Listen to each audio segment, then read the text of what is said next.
Chaque matin, lorsque je me rends à Henri IV, je suis galvanisé. Galvanisé par l'histoire de ce lycée, le prestige qui lui est associé et la qualité de ses enseignements. Galvanisé parce que je m'inscris dans une lignée magistrale d'hommes d'État, de poètes et de scientifiques. Galvanisé parce que rien ne m'est impossible et que tout me réussit. D'un mot, du haut de Sainte-Geneviève, je nourris en effet le rêve de conquérir le monde.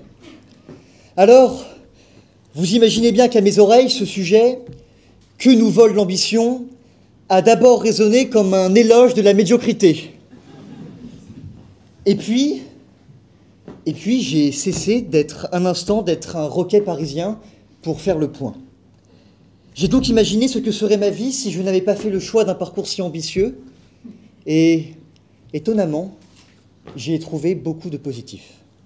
Je crois d'abord, et c'est l'évidence, que je serais peut-être en meilleure santé. Lorsque l'on aspire à faire de grandes choses, on se rend très vite compte que cela implique une charge de travail conséquente, un stress constant, des nuits courtes.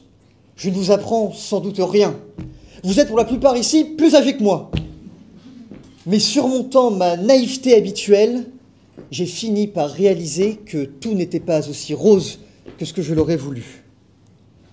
C'est d'une candeur affligeante, d'un pédantisme même, j'en ai bien conscience, je suis d'accord avec vous.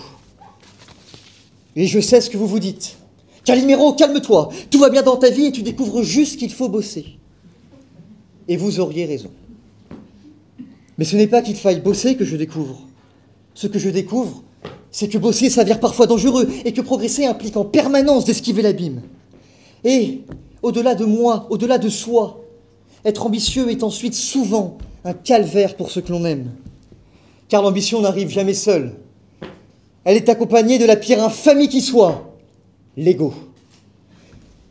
L'ego qui nous aveugle et nous fait voir les autres comme de simples Legos, justement. De simples personnages secondaires de nos vies que l'on peut manier, manipuler à notre guise. Il existe, en effet, une chose terrible, une chose qu'on appelle hubris, et qui nous pousse à nous prendre pour des dieux, ou, plus modestement dans mon cas, à me prendre pour De Gaulle. Pire, agissant comme un rouleau compresseur, voilà que l'on néglige nos proches et que l'on croit pouvoir réussir seul. Là, je veux vous prendre à partie. N'avez-vous jamais oublié de répondre à un message, de rappeler quelqu'un, ou simplement de vous rendre à un café ou une soirée, prétextant un travail trop oppressant? L'ambition l'emporte alors une fois de plus, et nous dérobe le lien social.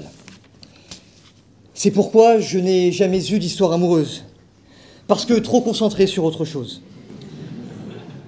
En ce qui me concerne, l'ambition vole l'amour, car j'ai fait le choix de Prométhée face à Cupidon. Après, peut-être que cela s'arrangera après cette soirée. Enfin, j'avais commencé par évoquer mes rêves, ce qui m'anime au quotidien et ce qui me pousse à me lever chaque matin. Plus tard, je veux servir. Je veux travailler pour l'intérêt général, car c'est ma vocation. Du moins, voici ce que je dis en public pour donner du corps à l'idéal du jeune loup prometteur, car depuis, j'ai jeté un œil au salaire en sortie d'HEC. Et tout à coup, les idéaux me semblent bien moins importants. Bizarrement, j'en viens à me dire que le privé, ce n'est pas si mal. Qu'on peut y travailler un temps pour acquérir de l'expérience, toucher un chèque, se constituer un réseau, toucher un chèque, découvrir le monde merveilleux de l'entreprise, toucher un chèque. Oui, mais entre-temps, qu'adviendra-t-il de ma petite flamme? Et surtout, voilà comment à 18 ans, on en vient à tenir des raisonnements d'un type qui en aurait 45.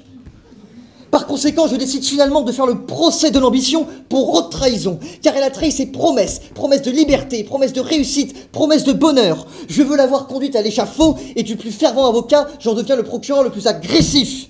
Parce que laissez-moi résumer, elle attaque notre santé, elle sape nos relations, et par-dessus le marché, voilà qu'elle vole nos rêves.